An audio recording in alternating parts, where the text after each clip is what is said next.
That the cause of environmental protectionism is considered by and large as the exclusive domain of the left is yet another sign of modern conservatism's continued retreat into irrelevance.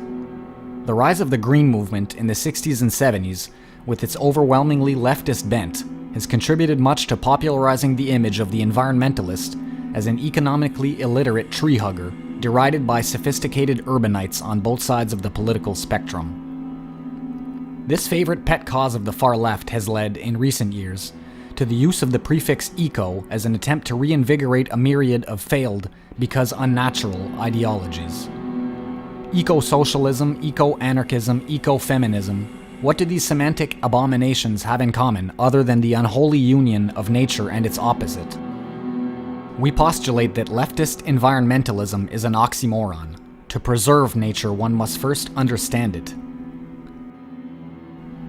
The historical connection between conservatism and conservationism is more than an etymological footnote.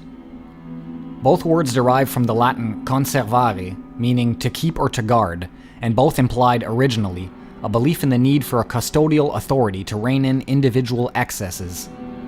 This led Madison Grant, the father of the modern conservationist movement, to state that no citizen had, quote, a divine commission to pollute the streams with sawdust, to destroy the forest by axe and fire, or to slaughter every living thing within reach of rifle, trap, or poison bait. The mere fact that he has the power to destroy does not in itself confer a right. One would be hard-pressed to find a better expression of the confluence of the conservative and conservationist positions. Grant's choice of the phrase, pollute the streams specifically, foreshadows his later transition from natural to racial preservation, exemplified by his magnum opus, 1916's The Passing of the Great Race. With minimal rewording, the above statement could easily form the basis of the collectivist argument against miscegenation. Again, the mere fact that one has the power to destroy does not in itself confer a right.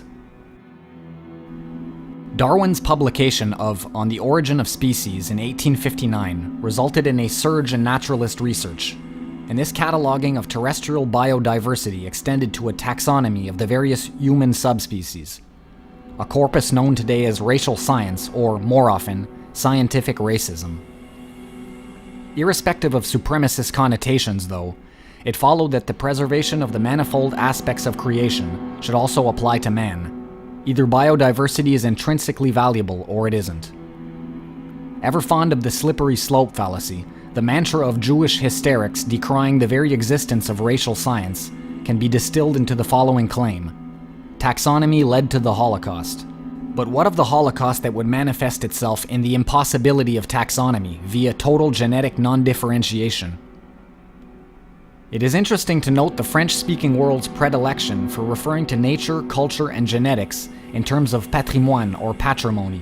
However redundant the phrase genetic patrimony may appear to anyone with a superficial understanding of Latin, it certainly suggests a sense of individual filial responsibility that is absent from the more impersonal heritage.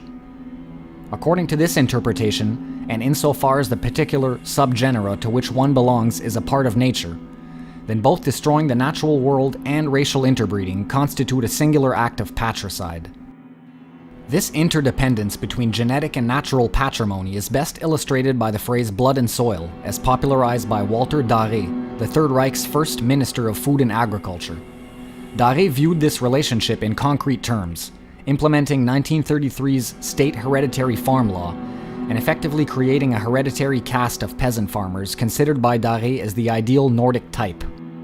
This was, in his view, a conservationist strategy to save what he saw as a dying breed, the Nordic yeoman farmer, while ensuring that the symbiotic unity of blood and soil would be restored. That this Völkisch agrarianism included a strong emphasis on organic farming methods should come as no surprise given the Third Reich's holistic approach to nature.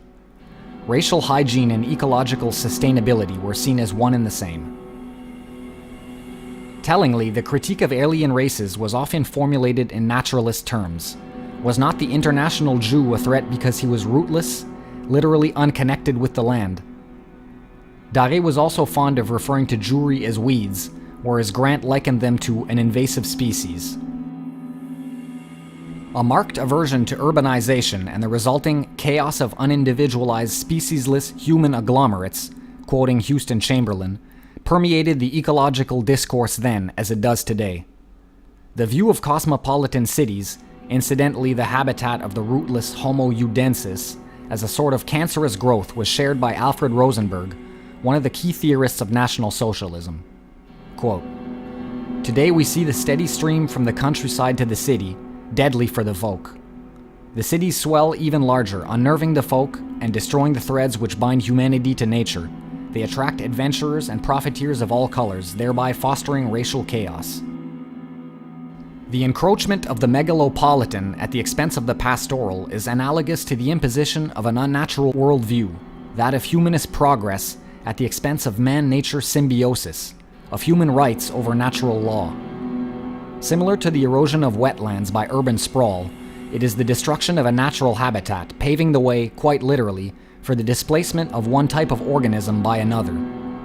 In this sense, it is more accurate to consider the Lebensraum not geopolitically, but biologically, as living space, not a mere territory but a biome, a single living organism in which all the forms and expressions of life, biology, politics, culture, were bound together in cosmic unity, each reinforcing the other. The degeneration of any single member, anatomically speaking, is a threat to the entire body politic.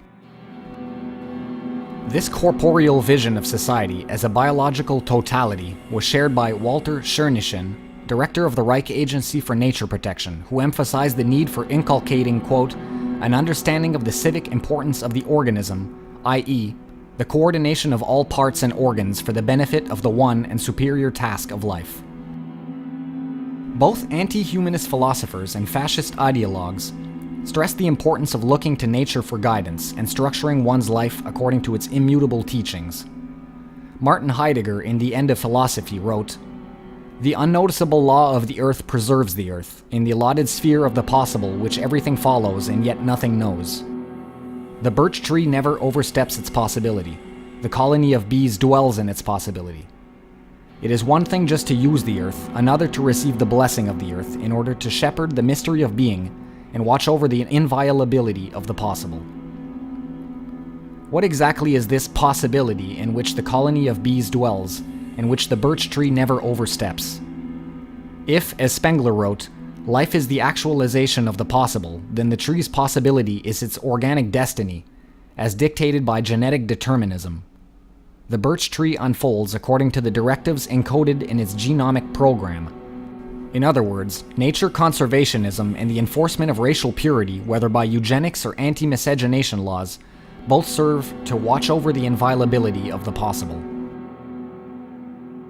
Humanism and its ideology of progress in establishing an artificial distinction between man and nature are fundamentally antithetical to a true ecological doctrine.